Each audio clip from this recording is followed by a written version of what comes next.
Continuando a nossa aula sobre o sistema difuso de constitucionalidade, o Judicial Review norte-americano, não é? Como nós explicávamos na aula anterior, esse sistema é caracterizado pela difusão, ou seja, a jurisdição constitucional é atribuída a todos os órgãos do Poder Judiciário, tanto tribunais inferiores quanto superiores e até mesmo órgãos jurisdicionais de primeiro grau, podem deixar de aplicar leis, podem e devem deixar de aplicar leis que considerem inconstitucionais nos casos concretos sob sua jurisdição. Então, essa característica, esse caráter difuso, faz com que não exista, de um ponto de vista orgânico, uma corte constitucional, um tribunal constitucional ou órgão equivalente. Uma corte constitucional é incompatível com o sistema de jurisdição una, um sistema em que os juízes e tribunais, em geral, exercem tanto a jurisdição ordinária quanto constitucional.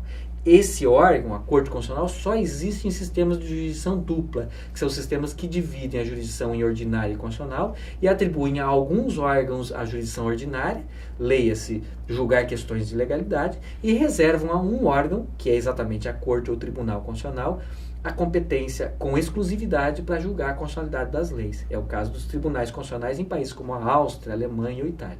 Esse tipo de estrutura é desconhecido num sistema difuso como o sistema norte-americano. No sistema norte-americano não há uma corte ou tribunal constitucional. O que existe é uma Suprema Corte. É o órgão máximo da estrutura do Poder Judiciário, que tem competências por vezes originárias, por vezes recursais, e que decide em última instância sobre todas as questões que chegam até ele, e que naturalmente vão ter, portanto, a capacidade da última palavra em matéria de constitucionalidade, mas não são órgãos, repito, que monopolizam o controle de constitucionalidade, que está difuso, está difundido entre os diversos órgãos do Poder Judiciário e, portanto, não são cortes constitucionais, mas são apenas, Supremas Cortes. É o caso da Suprema Corte norte-americana, é o caso da Suprema Corte brasileira, é o caso da Suprema Corte mexicana, por exemplo, entre outras Supremas Cortes. Não são tribunais constitucionais, embora às vezes sejam impropriamente assim denominados, porque também realizam controle de constitucionalidade, mas não com exclusividade, não monopolizando esse controle, por isso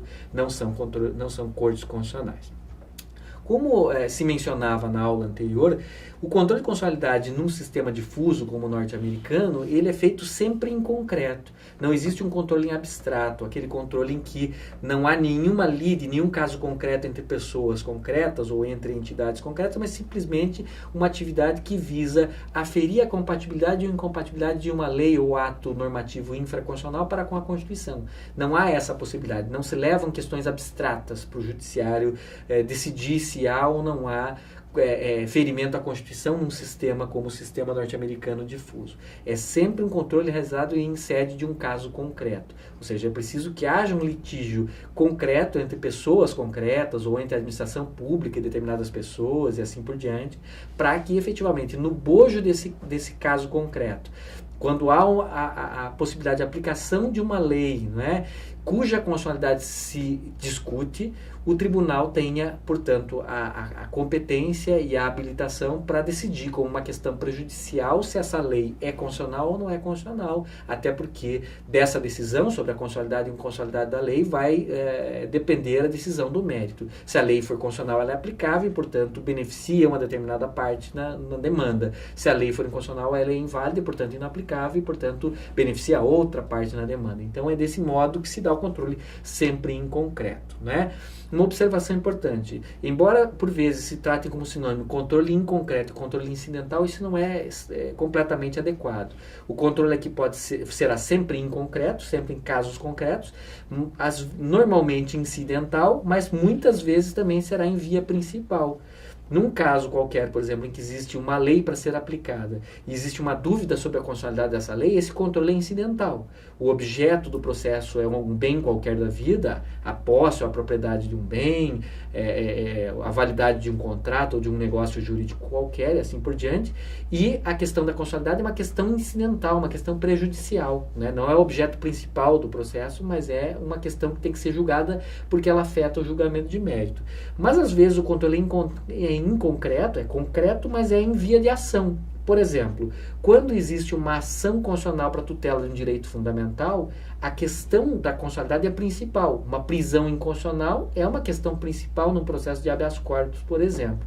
E nesse caso especificamente, é um controle inconcreto, mas não incidental. É um controle em via de ação.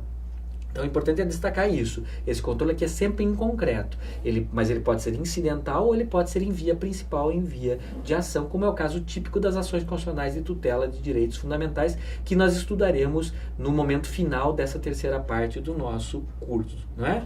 Outra característica associada a isso é a ideia de que o efeito da declaração de inconstitucionalidade aqui é sempre restrito às partes. Significa, se a parte A litiga com a parte B num caso concreto, em trâmite perante uma determinada jurisdição, né, um determinado órgão jurisdicional. Quando este órgão declara a inconstitucionalidade de uma lei, essa declaração de inconstitucionalidade significa apenas que a lei não será aplicável naquele caso concreto, mas neste primeiro momento isso não tem nenhum efeito sobre a lei. A lei em si não perde a sua validade de maneira geral ou para terceiros que não são partes no caso concreto por si só, não funciona desta maneira. Em princípio, o efeito da declaração de inconstitucionalidade nesse tipo de sistema é um efeito restrito ao caso concreto. Não é? Então, em princípio é isso. Agora, nós temos que lembrar que isso é diferente num sistema romanista ou num sistema de common law. Como nós mencionávamos no final da aula passada, o sistema aqui, o Judicial Review na sua versão original, criado nos Estados Unidos, ele é pensado para funcionar em um sistema de common law, ou seja, um sistema em que os precedentes são vinculantes. E isso faz com que essa eficácia da declaração de inconstitucionalidade ela seja, em princípio, restrita ao caso concreto, mas isso é ampliado por força do stare decisis, da regra do precedente vinculante. Ou seja, se no primeiro caso um órgão jurisdicional declarou uma lei inconstitucional, nesse primeiro momento a lei continua em vigor e apenas naquele caso ela é desaplicada. Mas isso constitui um precedente. E todos os casos futuros de aplicação dessa lei, esse tribunal, em princípio, terá que manter o mesmo critério, ou seja, julgar que a lei é inaplicável por ser inconstitucional. Isso significa que não é exatamente um efeito restrito às partes, mas que por força do stare decisis, por força do precedente vinculante, existe um efeito ampliativo. Todos os casos futuros não haverá aplicação por esse órgão jurisdicional daquela lei em respeito ao precedente vinculante. Isso é ainda mais importante quando a declaração de inconstitucionalidade é feita por um tribunal e ainda mais quando se trata da Suprema Corte, porque o efeito vinculante dos precedentes de um tribunal da Suprema Corte, ele liga todos os órgãos jurisdicionais inferiores. Ou seja, se um tribunal declara uma lei inconstitucional, não apenas ele no futuro terá que deixar de aplicar essa lei em todos os casos que se colocarem, mas também os órgãos sujeitos a ele, os tribunais inferiores, os juízes de primeiro grau, terão que observar a sua decisão em matéria de inconstitucionalidade. Percebam que isso faz com que a decisão que inicialmente teria eficácia restrita às partes seja ampliada. Ela não é exatamente uma decisão com eficácia geral, como nós temos em sistemas de controle abstrato de constitucionalidade, sistemas de controle concentrado de constitucionalidade, como nós veremos em seguida, mas é uma eficácia que também não é estritamente restrita ao caso concreto. Ela é uma eficácia um pouco mais ampla. Ela atinge todos os casos futuros daquele órgão jurisdicional e atinge todos os casos futuros dos órgãos inferiores a ele. De modo que quando a Suprema Corte norte-americana, por exemplo, declara uma lei inconstitucional, essa lei meio que perde a vigência perante o Poder Judiciário norte-americano, porque não pode mais ser aplicada por força desse precedente da Suprema Corte por nenhum outro órgão jurisdicional, seja da Justiça Federal, seja da Justiça Estadual, sejam tribunais inferiores ou sejam juízes, eles não podem mais aplicar essa legislação. Então esse efeito restrito em termos, né? Restrito em princípio, mas essa eficácia é ampliada por força do precedente vinculante, embora não chegue a ser uma eficácia geral, do mesmo modo como se dá em sistemas de controle concentrado, como nós veremos. Alguns outros aspectos são importantes ainda para a compreensão do sistema de controle difuso norte-americano ou Judicial Review, né?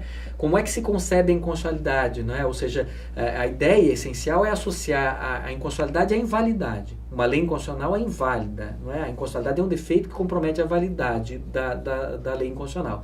No entanto, que tipo de invalidade? Existem várias espécies ou vários graus de invalidade. Nulidade, anulabilidade, mera irregularidade. Essa é uma questão que varia de um sistema para o outro, né? No sistema norte-americano, tradicionalmente se entende que a lei inconstitucional é nula, ela é acometida por um defeito grave, ela é acometida pela nulidade. Isso significa, geralmente, em termos dogmáticos, que essa lei seria nula de pleno direito desde a sua origem, que ela seria inservível para produzir efeitos, né? Que ela seria insuscetível de convalidação, né? Que esse defeito não seria sanável, né? E que todos os atos de aplicação dessa lei deveriam ser desfeitos. Né? Então é uma ideia de que a inconstitucionalidade é uma ideia no sentido de que a inconstitucionalidade é um defeito gravíssimo, né? E que, portanto, a lei é como se fosse inexistente, a lei inconstitucional, desde a sua origem. E, portanto, a ideia é exatamente a de que tudo aquilo que foi feito com base na lei inconstitucional deva ser desfeito. Essa concepção está baseada nessa ideia de que a lei inconstitucional é um ato ultra vires, é um ato além das forças, além das competências do órgão que pratica. E que isso redunda numa nulidade ipso iure, numa nulidade de pleno direito. Não é uma nulidade originária. A lei é nula e vazia desde a sua origem. Não é uma lei propriamente dita. Ela parecia se revestia da forma de uma lei, mas não era uma lei em sentido próprio, não era uma lei válida. E, consequentemente, a decisão que julga uma lei inconstitucional num sistema como esse, que adota a teoria da nulidade como teoria da invalidade da lei inconstitucional, é uma decisão que é concebida como meramente declaratória e não como constitutiva ou desconstitutiva. Né? A decisão que simplesmente declara uma nulidade pré-existente. E a consequência dessa concepção da nulidade como consequência da inconstitucionalidade e dessa concepção da decisão que declara a inconstitucionalidade como uma decisão declaratória é que essa decisão teria efeitos retroativos, ou seja, tudo aquilo que foi feito com base na lei inconstitucional deveria ser desfeito desde a sua origem. Então, se pagou um tributo com base numa lei que depois foi declarada inconstitucional, esse tributo teria que ser restituído pelo fisco ao contribuinte. Não é? Se alguém perdeu a propriedade de um determinado bem com base numa lei que depois foi julgada inconstitucional, essa propriedade deveria ser ressarcida, restituída ao proprietário originário e assim por diante. Né? É meio intuitivo, não é, que existem limites a esse tipo de coisa. Existem situações que são insuscetíveis de restituição ao status quo ante, existem situações em que não é possível desfazer aquilo que foi feito com base na lei inconstitucional. Imaginem os senhores uma prisão, né, uma vez executada, como nós não possuímos uma máquina do tempo, não temos como desfazer isso no passado. Temos que recorrer, portanto, a paliativos, a uma indenização ou algo assim, mas não conseguimos restituir o status quo ante, né? E em alguns casos, embora seja possível restituir o status quo ante, seja possível desfazer tudo aquilo que foi feito com base na lei inconstitucional, isso é altamente inconveniente, isso gera problemas sérios com relação à segurança jurídica, ou gera problemas sérios com relação à validade de atos jurídicos praticados e assim por diante. Imaginem, por exemplo, um caso de um órgão público cuja investidura depois é anulada, não é? E esse órgão exerceu funções e, portanto, praticou inúmeros atos. Por conta da anulação dessa investidura, todos os atos poderiam ser julgados inválidos e isso é altamente inconveniente. Nós já tivemos casos assim no direito brasileiro, em sistemas jurídicos estrangeiros, então, em alguns casos, embora fosse possível, é altamente indesejável o desfazimento de todas as consequências do ato inconstitucional. Então, mesmo nos Estados Unidos, em que existe uma afirmação forte da identificação entre inconstitucionalidade e nulidade, essa tese da nulidade foi relativizada, né? Tem dois precedentes importantes que eu trago nesse slide: US Supreme Court, a Suprema Corte dos Estados Unidos, né? E o precedente é Chillicothe County Drainage contra Baxter State Bank, né? Neste caso, julgado na década de 40, já se decidiu que nem sempre a decisão que declara inconstitucionalidade será retroativa, não é? E o mesmo foi reafirmado depois, na década de 60, em Linkletter versus Walker, um caso importante sobre a aplicação de uma regra de exclusão de provas ilícitas a um caso já julgado, né? Ali também a Suprema Corte norte-americana decidiu que nem sempre a decisão é retroativa, que nem sempre é possível apagar o passado por uma decisão judicial, que alguns fatos são fatos consolidados que não é possível reverter e que, portanto, a retroatividade ou irretroatividade da decisão é definida no sistema judicial norte-americano na atualidade pelo órgão judicial no caso concreto. Em alguns casos a declaração de inconstitucionalidade vai ter eficácia retroativa, né? E em outros casos a decisão de inconstitucionalidade não possuirá essa eficácia retroativa. Com isso, nós encerramos essa parte relativa ao controle judicial de constitucionalidade e passaremos a examinar, a partir da próxima aula, o controle judicial austríaco, um modelo bastante distinto, né, embora seja também um controle feito pelo Poder Judiciário, um modelo bastante distinto do modelo norte-americano, um modelo de jurisdição dúplice, em que a jurisdição ordinária é confiada a tribunais ordinários e a jurisdição constitucional é monopolizada por um órgão, uma corte constitucional, que tem determinadas características que nós examinaremos na nossa próxima aula. Muito obrigado.